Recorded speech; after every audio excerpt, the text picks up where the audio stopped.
the women's 100 wasn't nothing slouch either, man.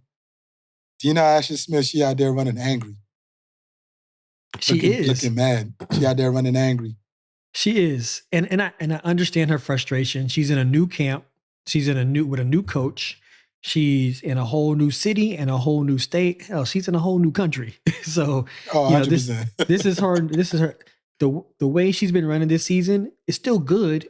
It's just her acclimation year. So people who are asking questions and like, what's wrong with Dina Asher? It's her acclimation year. She's getting used to a whole different system, a whole different environment, period. But when you look at her now, she starting to understand where she's at, who she is, and how she executes her race. I love that race, bro. This is how she should always run her race. She was very aggressive from the start. She commanded the lead. She held on to the lead, and she powered all the way through her transition. She got to her top end, held her form, and she finished the race strong, bro. That is her.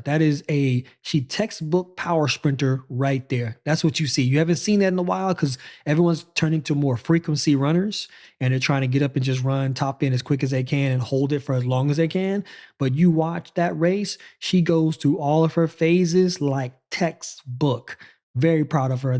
Hope that she holds that as her signature race style and she keeps doing that because running that time, 10:88 right now, that's really good, especially in this part of the season. I definitely loved her drive phase. At first 30, I've never seen her drive like that. It was so patient. She transitioned so well into her lifting and her power swing. You know what I mean? She moved down the track very, very gracefully. I'm gonna get back to a point. You said who'd you say she looked like in that drive phase? When I called you on the phone, I said, boy, she driving out there like you, boy, Justin, boy. She was so low. She was very low. When you go and you compare it to the rest of the field and compare it to our old races, listen, she was low just like how you are. Like when you watch your old races or some of the ones from when you recently retired, you're definitely under. That angle you have is under almost everybody. And to be as tall as you are, it's always like a lot of taller athletes don't want to get that low. They don't want to do it. You know what I mean? They want to have like a hybrid drive phase to where they're almost already like in an almost running form, and then where they transition very quickly to be up with the shorter runners. Yeah, very true. I mean? Very true. Yeah. But to get back to the point that you said earlier about our acclimation year, I don't think a lot of people understand, what acclimation means. So when you move to a new coach, you have to get used to his cues, his philosophy. You have to unlearn a lot of things that you may have learned in your old camp. You know what I mean? Because all coaches don't have the same philosophy. You know what I mean? So when you leave and you go to that new coach, you basically letting them retool you all over, and you have to buy into the system. So that's why you'll see sometimes somebody will leave a coach in their first year, it's kind of like iffy, but then that next year hit, and then you just see them like explode. Case in point, our boy Matthew Hudson-Smith. His first year with Gary was, but then his second year, he was out of there. You know what I mean? Absolutely. That's exactly acclimation.